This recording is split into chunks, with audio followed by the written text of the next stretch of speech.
2011년 1월 칠흑 같은 어둠이 깔린 아덴만 해역에서 거대한 철갑선이 거친 숨을 몰아쉬고 있었습니다. 소말리아 해적들에게 점거당한 11,500톤급 3호 주얼리호, 그 안에는 21명의 우리 선원들이 공포 속에 갇혀 있었죠. 하지만 해적들은 전혀 알지 못했습니다. 바다 밑에서 UDT 실 대원들이 심판의 그림자처럼 이미 그들의 발밑까지 다가왔다는 사실을요. 이 소령은 대원들에게 즉각적인 진입을 지시했고 고막을 찢는 듯한 숨광탄의 파열음과 함께 작전이 시작되었습니다. 단 5분 만에 적들을 완벽하게 제압하고 우리 국민 전원을 구출해낸 아덴만 여명의 기적. 대한민국 특수부대의 압도적인 저력이 증명된 그날의 생생한 현장 속으로 지금 바로 여러분을 초대합니다. 2011년 1월 인도양의 푸른 바다는 평온해 보였지만 그 이면에는 소리 없는 긴장감이 감돌고 있었습니다. 대한민국 해운 소속의 11,500톤급 거대 화물선 3호 주얼리호는 아덴만 해역을 통과하던 중이었습니다. 갑자기 수평선 너머에서 빠른 속도로 접근하는 소형 보트 한 척이 포착되었습니다. 그것은 단순한 어선이 아니었습니다. 중화기로 무장한 소말리아 해적들이 굶주린 맹수처럼 배를 향해 달려들고 있었던 것입니다. 배 위에서는 급박한 경고음이 울려 퍼졌고 석혜균 선장은 승조원들에게 해적의 침입을 알리며 모두 안전한 곳으로 대피하라고 다급하게 지시했습니다. 하지만 해적들은 순식간에 선박의 높은 난간을 타고 기어 올라왔습니다. 그들은 총구를 들이대며 조타시를 점거했고 한국인 8명을 포함한 21명의 선원들은 좁고 어두운 공간에 갇혀 공포에 떨어야만 했습니다. 대한민국 정부는 소식을 접하자마자 즉각적인 결단을 내렸습니다. 협상은 없다는 원칙 아래 인근 해역에서 임무를 수행 중이던 청해부대 육진을 작전지역으로 급파했습니다. 4,400톤급의 거대한 구축함이 파도를 가르며 전속력으로 북상하기 시작했습니다. 함정의 엔진은 거대한 진동을 일으키며 군함 전체를 떨게 만들었고 그 소리는 마치 분노한 거인의 포효처럼 바다 전체로 퍼져나갔습니다. 최영함 내부의 UDT/실 대원들은 이미 실전 준비에 돌입했습니다. 팀을 이끄는 이 소령은 대원들을 한자리에 모아놓고 작전의 위중함을 설명했습니다. 그는 이번 작전이 단순한 훈련이 아니라 우리 국민의 생명을 직접 구출해야 하는 실전임을 강조하며 단 한 치의 실수도 용납되지 않는다고 엄중하게 경고했습니다. 대원들은 검은색 작전복을 갖춰 입고 수십 킬로그램에 달하는 장비를 몸에 익숙하게 고정시켰습니다.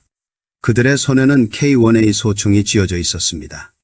금속의 차가운 감촉이 장갑 너머로 전해졌고 대원들은 약실에 탄환을 장전하며 발생하는 쇳소리를 들으며 마음을 가다듬었습니다.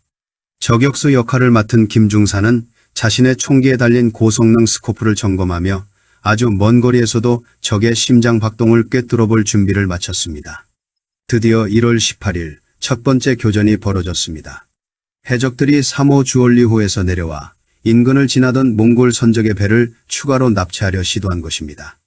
이 소령은 이 기회를 놓치지 않고 고속단정을 투입했습니다. 바다 안개를 뚫고 고속단정이 물살을 가르며 돌진하자 최영함에서는 해적들을 압박하기 위해 위협 사격을 가했습니다.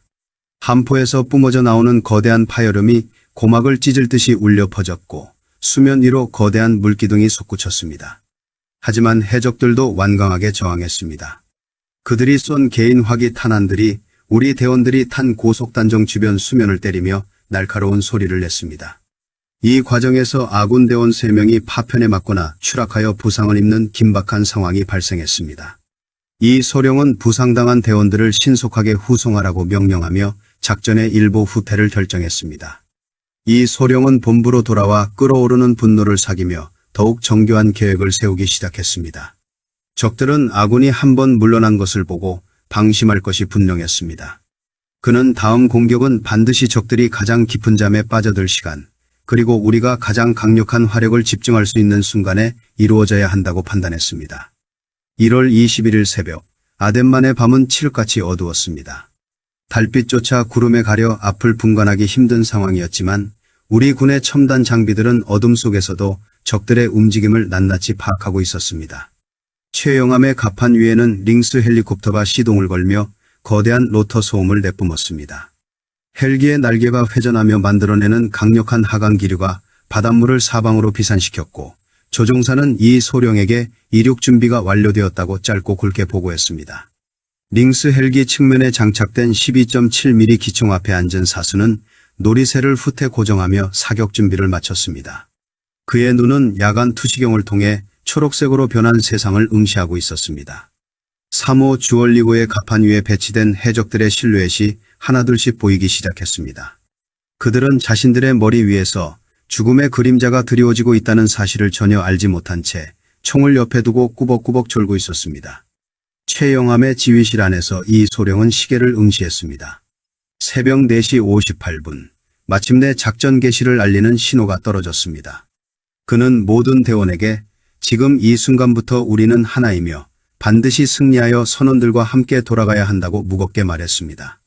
그 말이 끝나기가 무섭게 링스 헬기가 하늘로 솟아올랐고 고속단정들이 어둠을 뚫고 3호 주얼리호의 거대한 선체를 향해 소리 없이 다가가기 시작했습니다. 배 밑바닥에 도착한 대원들은 특수 제작된 사다리를 선체에 고정했습니다. 차가운 바닷물이 작전복을 적셨지만 대원들은 그 어떤 추위도 느끼지 못할 정도로 극도의 긴장감 속에 몸을 맡겼습니다. 선두에 선 이 소령이 수신호를 보내자 대원들은 마치 하나의 유기체처럼 일사불란하게 난간을 타고 오르기 시작했습니다. 그 시각 조타실에서 졸고 있던 해적 두목은 무언가 이상한 기운을 감지하고 눈을 떴습니다. 그는 창밖을 내다보려 했지만 그 순간 하늘에서 쏟아지는 최영함의 조명탄이 밤하늘을 대낮처럼 밝게 비추었습니다. 눈이 부셔 비틀거리는 해적들의 귓가에 링스 헬기의 기총소리가 천둥처럼 내리꽂히기 시작했습니다. 탄환들이 철제 갑판에 부딪히며 불꽃을 일으켰고 해적들은 혼비백산하여 엄폐물을 찾아 숨기 바빴습니다. 이 소령과 대원들은 마침내 갑판 위에 발을 딛는 데 성공했습니다. 하지만 진정한 사투는 이제부터 시작이었습니다. 선실 내구의 좁고 복잡한 복도 곳곳에는 무장한 해적들이 매복해 있었고 그들은 인질들을 방패 삼아 최후의 저항을 준비하고 있었습니다. 한 치 앞도 보이지 않는 어두운 선내 복도에서 첫 번째 총성이 울려 퍼졌습니다. 어둠이 짙게 깔린 복도 끝에서 불꽃이 번쩍이며 고막을 때리는 파열음이 울려 퍼졌습니다. UDT/실 선두대원인 김중사는 반사적으로 몸을 숙이며 벽면 밀착을 시도했습니다. 그의 시야에는 야간 투시경을 통해 들어오는 초록색의 잔상이 일렁였고 방금 발사된 탄환이 금속벽을 때리며 튕겨나가는 날카로운 소음이 귓가를 스쳤습니다. 이 소령은 대원들에게 낮은 목소리로 침착함을 유지하며 전진하라고 지시했습니다. 선내의 공기는 기름 냄새와 눅눅한 습기로 가득 차 있었습니다. 거대한 선박의 엔진이 뿜어내는 미세한 진동이 발바닥을 타고 전해져 왔고 좁은 통로를 따라 울려 퍼지는 대원들의 고나 소리는 긴장감을 더욱 고조시켰습니다. 김중사는 총기에 장착된 전술 조명을 순간적으로 켰다 끄기를 반복하며 코너 너머의 사각지대를 확인했습니다.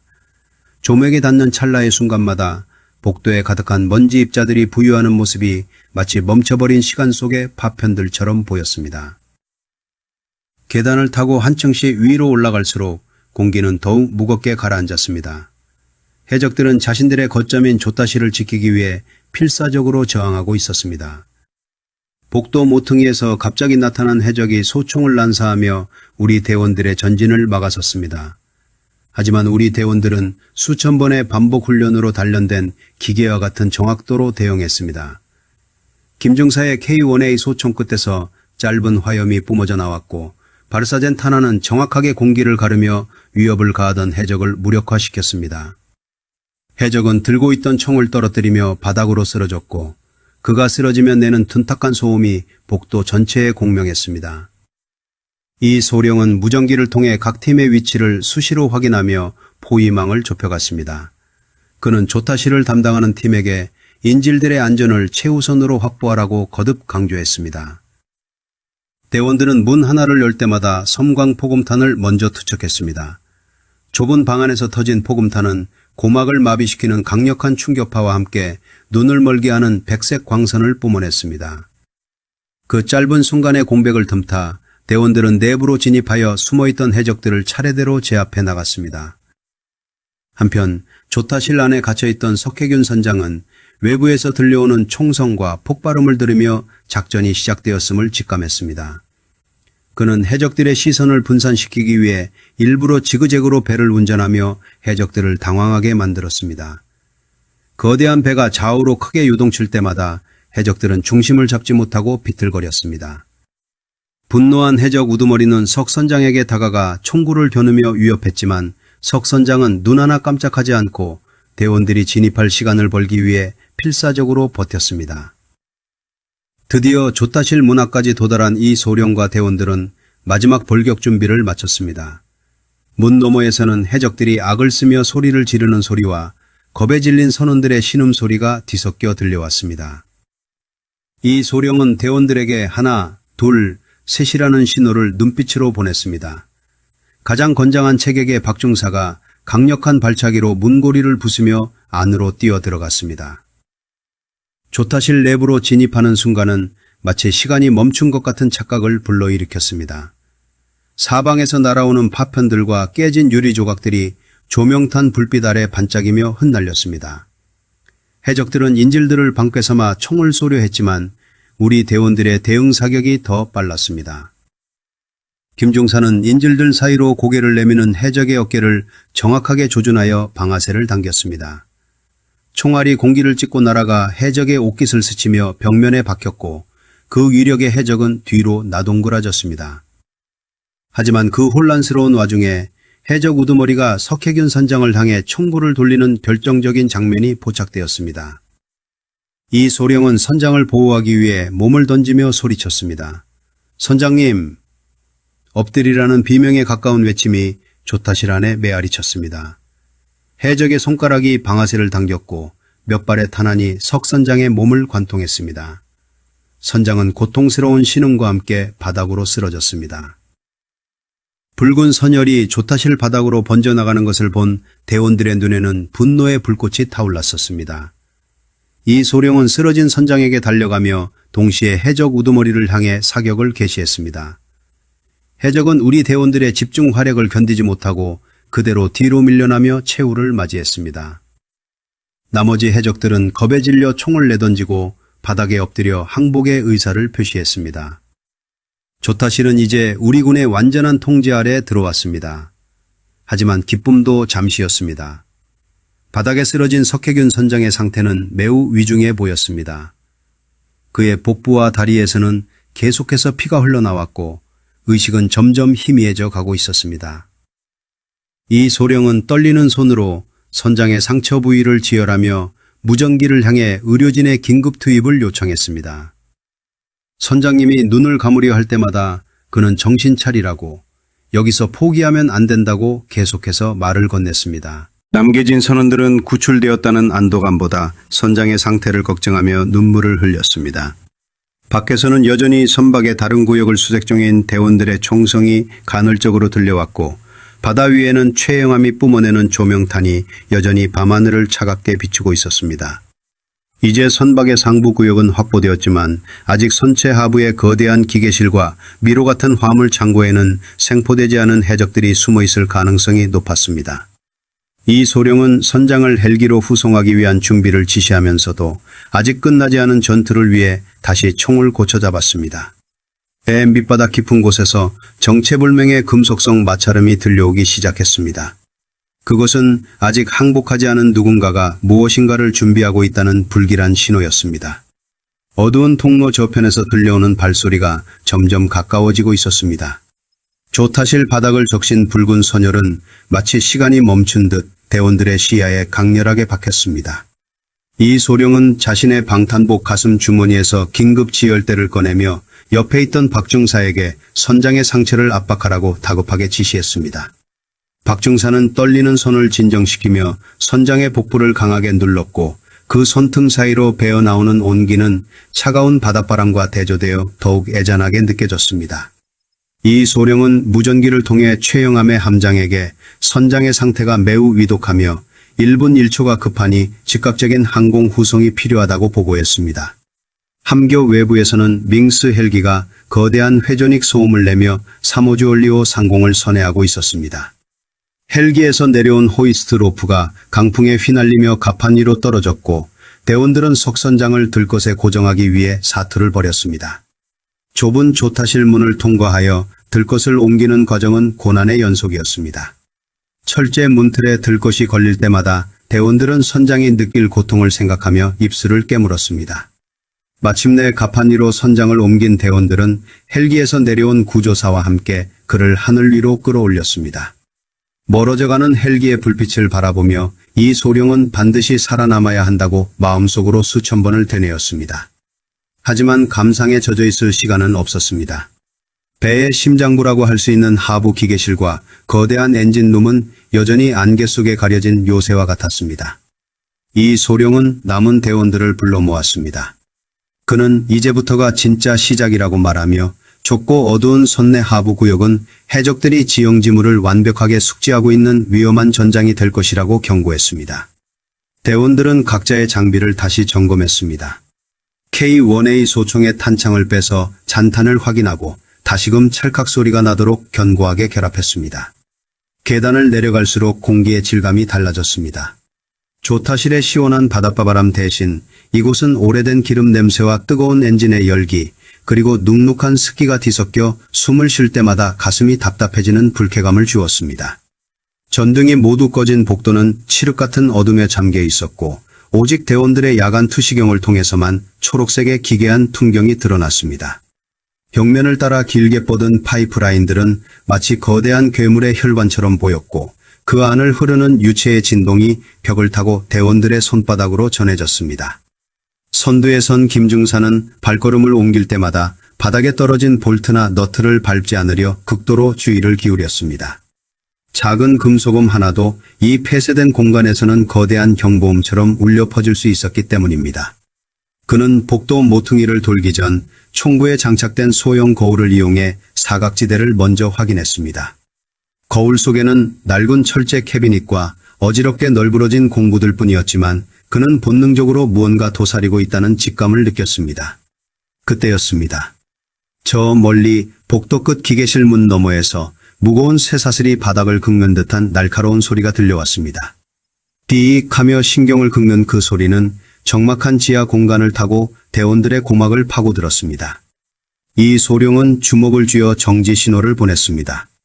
대원들은 그 자리에 얼어붙은 듯 멈춰섰고 오직 그들의 거친 숨소리만이 방독면 필터를 통과하며 나직하게 들릴 뿐이었습니다. 이 소령은 대원들에게 수신호로 두 팀으로 나누어 기계실의 전면과 측면을 동시에 공략하라고 명령했습니다. 그는 직접 1팀을 이끌고 정면의 두꺼운 철문을 향해 다가갔습니다. 문고리에 손을 대자 엔진의 진동이 더욱 강하게 느껴졌습니다. 내부에서는 해적들이 자기들끼리 낮은 목소리로 무언가 모의하는 듯한 웅성거림이 새어나왔습니다. 그들은 인지를 모두 빼앗겼다는 사실에 극도로 흥분해 있었으며 이제는 자신들의 목숨을 담보로 배 자체를 파괴하려는 최후의 수단을 고려하고 있는 듯했습니다. 김중사는 문 옆에 밀착하여 성광포금탄의 안전핀을 뽑았습니다. 그는 손가락 3개를 차례로 접으며 진입 타이밍을 알렸습니다. 하나, 둘, 그리고 셋. 육중한 철문이 거칠게 열림과 동시에 눈을 멀게 하는 강력한 성광이 기계실 내부를 찢어 발겼습니다. 연이어 터지는 3번의 폭음은 좁은 공간 내에서 수십 번 반사되며 해적들의 평형 감각을 완전히 무너뜨렸습니다. 이 소령과 대원들은 연기 속으로 몸을 날렸습니다. 하지만 기계실 내부의 구조는 생각보다 훨씬 복잡했습니다. 거대한 디젤 엔진 뭉치와 복잡하게 얽힌 냉각계통 파이프들이 수많은 엄폐물을 만들어내고 있었습니다. 해적들은 시력을 잃은 와중에도 소리가 나는 방향을 향해 AK-47 소총을 맹목적으로 난사하기 시작했습니다. 탄환들이 엔진 본체에 부딪히며 불꽃젖을 튀겼고 일부 탄환은 고압 파이프를 관통하여 뜨거운 증기를 뿜어내게 만들었습니다. 시야는 순식간에 하얀 증기로 가득 찼습니다. 열화상 카메라조차 뜨거운 증기 앞에서는 무용지물이었습니다.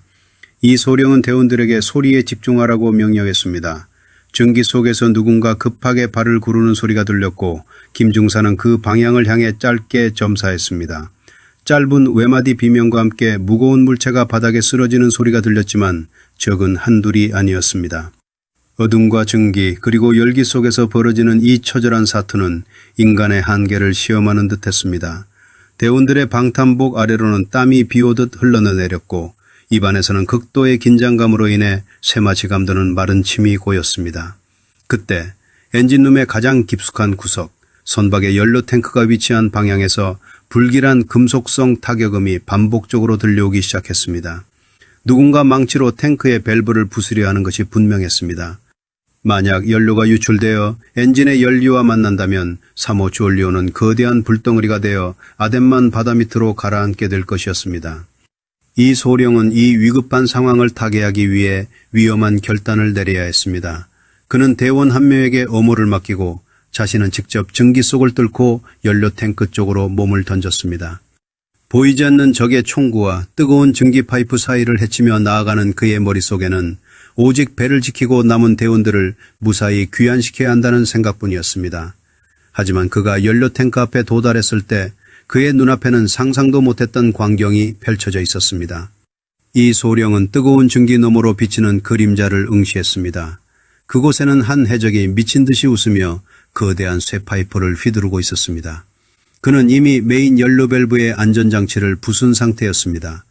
밸브 사이로 뿜어져 나오는 경유의 매캐한 냄새가 이 소량의 방독면 필터를 뚫고 코끝을 강하게 찔렀습니다.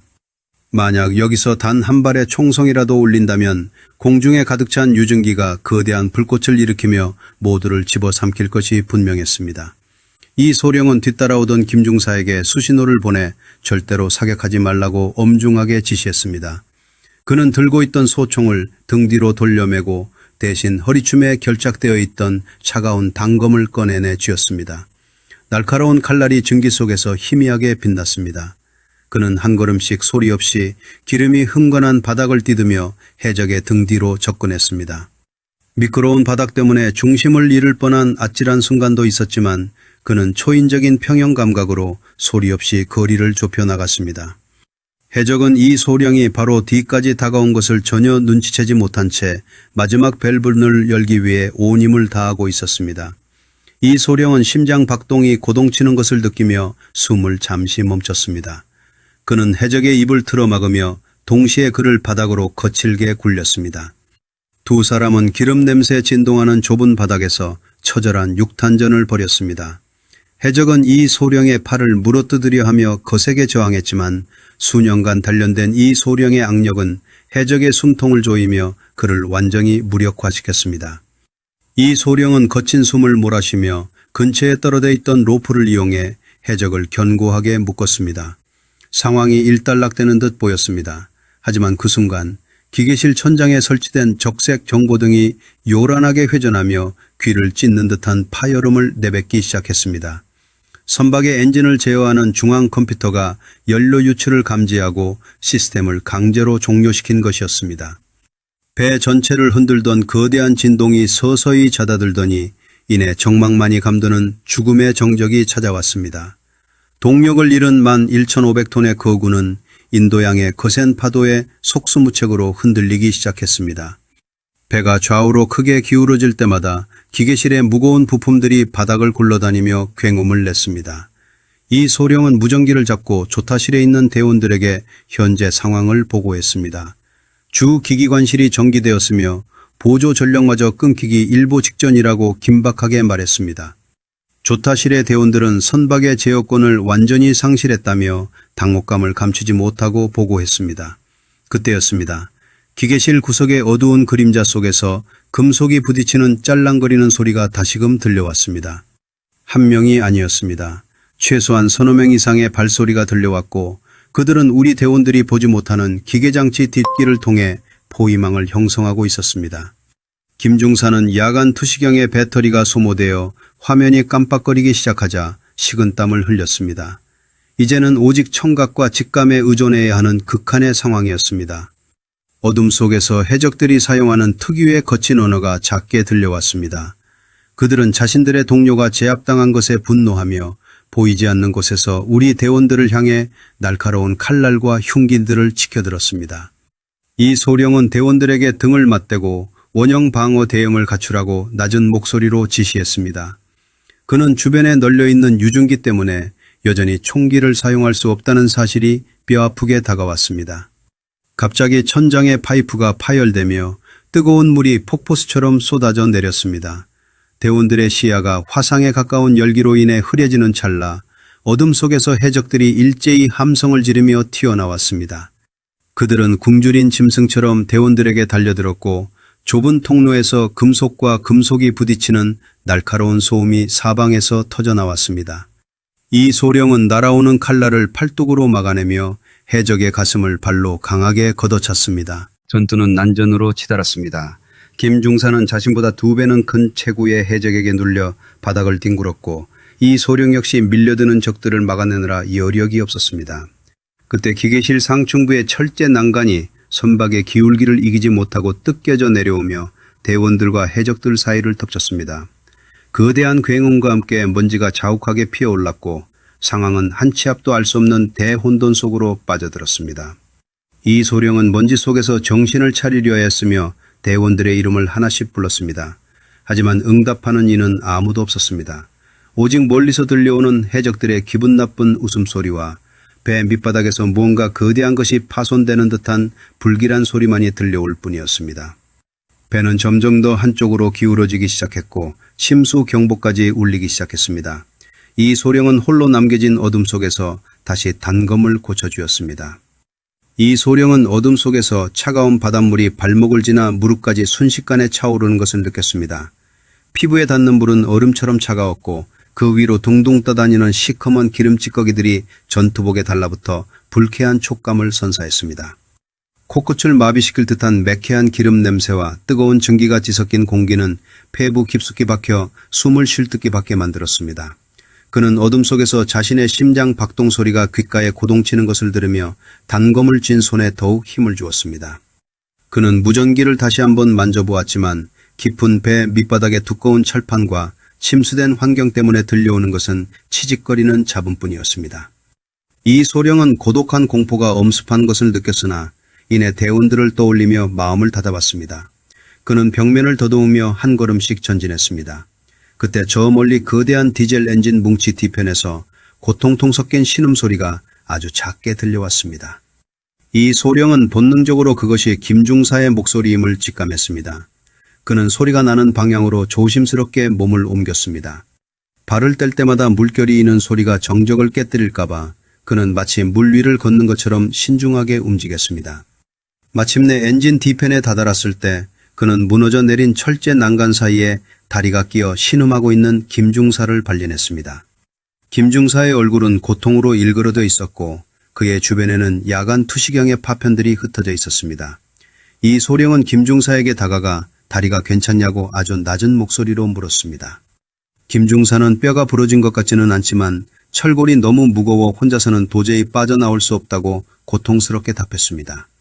이 소령은 조금만 참으라고 말하며 단검을 잠시 내려놓고 온 힘을 다해 철골을 들어 올리기 시작했습니다. 그의 팔 근육이 터질 듯이 부풀어 올랐고 셔츠는 이미 땀과 바닷물로 흠뻑 젖어 몸에 무겁게 달라붙었습니다. 이 소령의 이마에서 흘러내린 땀방울이 눈으로 들어가 따가움을 유발했지만 그는 눈을 깜빡일 여유조차 없었습니다. 마침내 철골이 아주 조금 들린 틈을 타 김중사는 간신히 다리를 빼낼 수 있었습니다. 두 사람은 좁은 공간에서 서로의 거친 숨소리를 공유하며 잠시 휴식을 취했습니다. 김중사는 이 소령에게 해적들이 주 엔진의 보조 밸브를 열어 배를 강제로 침수시키고 있다고 긴박하게 보고했습니다. 그들은 배를 완전히 망가뜨려 우리 군과 함께 최후를 맞이하려는 속셈이었습니다. 그때 천장에 희미한 비상등이 깜빡거리며 기계실 내부에 기괴한 그림자를 만들어냈습니다. 그 그림자 사이로 2명의 해적이 총을 든 채 다가오는 것이 보였습니다. 그들은 아군이 이 근처에 있다는 것을 눈치챈 듯 물이 가득 찬 바닥을 거칠게 헤치며 접근했습니다. 이 소령은 김중사에게 자신이 적들의 시선을 끌 테니 그 사이에 메인 펌프실로 이동하여 침수를 막으라고 지시했습니다.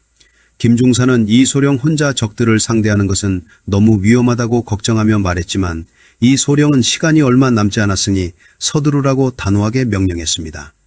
그는 단검 하나만을 든 채 스스로를 미끼로 삼아 어둠 속으로 몸을 던졌습니다. 이 소령은 일부러 물소리를 크게 내며 적들의 반대 방향으로 달려갔습니다. 해적들은 소리가 나는 쪽을 향해 일제히 총구를 돌리고 사격을 개시했습니다. 불꽃이 어둠을 가르며 날카로운 파열음이 기계실 전체를 뒤흔들었습니다. 탄환들이 철제 구조물에 부딪히며 만들어내는 불꽃이 이 소령의 시야를 어지럽혔습니다. 그는 몸을 낮게 숙이고 복잡하게 얽힌 파이프 사이를 유령처럼 빠져나갔습니다.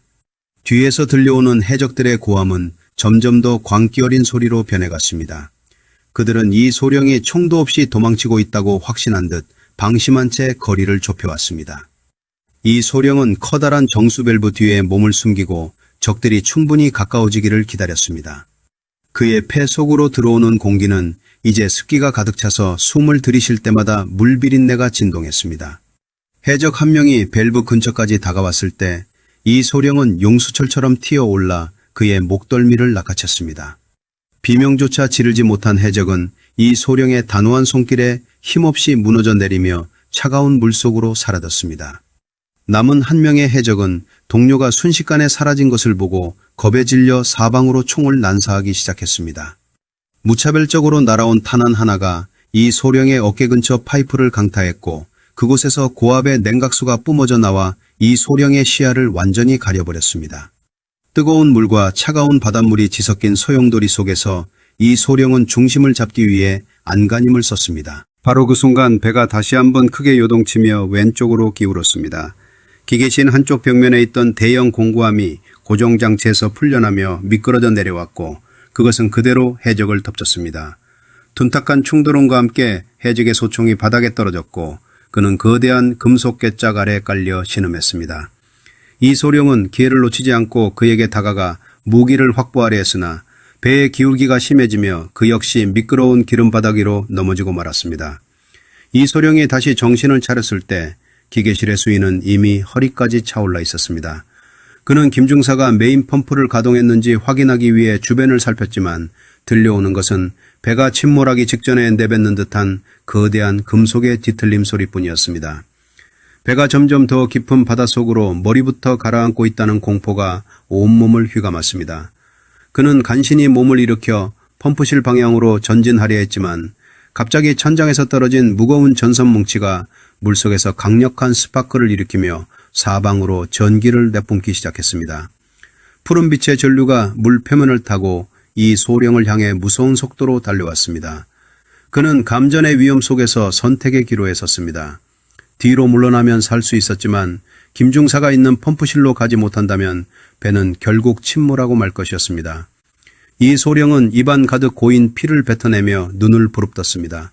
그는 저 멀리 펌프실 문 너머에서 필사적으로 밸브를 돌리고 있는 김중사의 실루엣을 보았습니다. 하지만 김중사의 뒤쪽에서 어둠을 뚫고 나타난 또 다른 그림자가 보였습니다. 그것은 살아남은 해적 중 한 명이었고 그의 손에는 날카로운 도끼가 들려 있었습니다. 김중사는 밸브를 돌리는 데 열중하느라 뒤에 다가온 죽음의 그림자를 전혀 눈치채지 못하고 있었습니다. 이 소령은 푸른 불꽃이 수면을 타고 뱀처럼 달려오는 것을 보며 찰나의 순간에 결단은 내려야 했습니다. 물에 발이 닿는 순간 강력한 전류가 심장을 먹게 할 듯한 충격을 줄 것이 분명했습니다. 그는 옆에 떠다니던 커다란 나무 괴짜기로 몸을 날렸습니다. 괴짝이 출렁거리며 요동쳤지만 그는 초인적인 균형 감각을 발휘하며 펌프실 입구까지 단숨에 도약했습니다. 발바닥에 닿는 나무의 거친 촉감이 생소하게 느껴질 겨를도 없이 그는 다시금 어둠 속으로 몸을 던졌습니다. 한편 펌프실 안에서 김중사는 녹슬고 뻑뻑해진 밸브를 돌리기 위해 온 힘을 쏟고 있었습니다. 그의 손바닥은 이미 거친 금속과의 마찰로 인해 살점이 벗겨져 나갔고 그 자리에는 끈적한 선혈이 맺혔습니다. 하지만 그는 자신의 고통보다 배가 점점 기울어지는 기괴한 감각에 더 큰 공포를 느꼈습니다. 거대한 쇠사슬이 부서지는 듯한 그 행음이 선체 깊은 곳에서 들릴 때마다 그는 밸브를 단 한 바퀴라도 더 돌리기 위해 이를 악물었습니다. 입안에서는 비릿한 피맛이 맴돌았고 눈앞은 쏟아지는 땀방울로 인해 흐릿해졌습니다. 그때 김중사의 등 뒤로 소리 없는 그림자가 다가왔습니다. 해적은 커다란 도끼를 머리 위로 높게 치켜들었습니다. 도끼날의 날카로운 단면은 비상등의 붉은 빛을 받아 기분 나쁘게 번뜩였습니다. 해적의 거친 숨소리는 육중한 펌프가 돌아가는 기계 소음에 묻혀 전혀 들리지 않았습니다. 해적은 승리를 확신한 듯 입가에 비열한 미소를 지으며 김중사의 등을 향해 도끼를 내리찌그리 했습니다. 이 소령은 그 광경을 목격하고 목이 터져라 외쳤습니다. 그는 김중사에게 즉시 뒤를 확인하고 몸을 피하라고 간절하게 소리쳤습니다. 동시에 그는 허리춤에서 마지막 남은 연막탄을 꺼내 해적의 발밑으로 정확하게 던졌습니다. 연막탄이 차가운 바닷물 속에서 치익 소리를 내며 터졌고 순식간에 자욱한 회색 연기가 좁은 펌프실 공간을 가득 채웠습니다. 시야가 완전히 가려진 해적은 당황하여 도끼를 엉뚱한 방향으로 휘둘렀습니다. 육중한 도끼날이 두꺼운 철제 파이프를 강타하며 눈부신 불꽃과 함께 날카로운 파열음을 냈습니다. 그 반동으로 해적의 손목이 꺾였고 그는 고통스러운 비명을 내질렀습니다. 김중사는 그제야 상황을 파악하고 옆으로 몸을 날려 간신히 위기를 모면했습니다. 차가운 물속으로 몸이 빠졌지만 그는 곧바로 정신을 차리고 이소령의 방향을 살폈습니다. 이소령은 연기 속을 뚫고 들어가 해적의 목덜미를 강하게 낚아챘습니다. 두 사람은 이미 가슴까지 차오른 바닷물 속에서 엉겨겨부터 처절한 육탄전을 벌였습니다. 물속에서 발버둥 칠 때마다 거대한 물보라가 일었고 기름진 바닷물이 그들의 입과 눈으로 사정없이 파고들었습니다. 이소령은 해적의 손에 든 흉기를 빼앗기 위해 그의 팔꿈치를 강하게 압박했습니다. 뼈가 어긋나는 듯한 둔탁한 감각이 손끝에 전해졌고 해적의 손에서 도끼가 떨어져 깊은 물속으로 가라앉았습니다. 하지만 해적은 포기하지 않았습니다. 그는 품속에서 숨겨두었던 작은 수리탄 하나를 꺼내서 들었습니다. 이소령의 눈동자가 경악으로 커졌습니다. 만약 이 좁고 밀폐된 기계실 내부에서 폭발이 일어난다면 선체 외벽이 파손되어 사모 주얼리오는 수분 내에 차가운 바다 밑바닥으로 영원히 가라앉을 것이 분명했습니다. 해적은 자신과 함께 모두를 끝내겠다는 광기 어린 눈빛을 보이며 수리탄의 안전핀을 뽑으려 했습니다. 이소령은 해적의 손목을 필사적으로 붙잡았습니다. 손가락 끝에 모든 근력을 집중하여 핀이 빠지지 않도록 온 힘을 다해 막아섰습니다. 김중사 역시 부상당한 다리를 이끌고 다가와 해적의 다른 쪽 팔을 강하게 제압했습니다. 세 사람의 거친 호흡과 신음소리가 좁은 펌프실 안을 가득 메웠습니다. 땀과 물 그리고 피가 뒤섞여 극한의 대치 상황 속에서 수리탄의 안전핀은 이미 절반쯤 빠져나와 아슬아슬하게 걸려 있었습니다. 그때였습니다. 배가 다시 한번 거대한 비명을 내지르며 왼쪽으로 급격히 기울었습니다. 벽면에 고정되어 있던 무거운 예비 부품 상자들이 고정장치에서 풀려나며 세 사람을 향해 쏟아져 내렸습니다. 거대한 충격과 함께 고막을 뒤흔드는 진동이 기계실 전체를 덮쳤고 이소령의 시야는 일순간 암전되었습니다. 주변의 모든 소리가 멀어지며 오직 차가운 물의 감촉만이 온몸을 감싸 안았습니다. 잠시 후 이소령이 가까스로 정신을 차렸을 때 펌프실은 기분 나쁜 정적만이 흐르고 있었습니다. 김중사는 어디에도 보이지 않았고 해적 역시 자욱한 연기 속으로 사라진 뒤였습니다.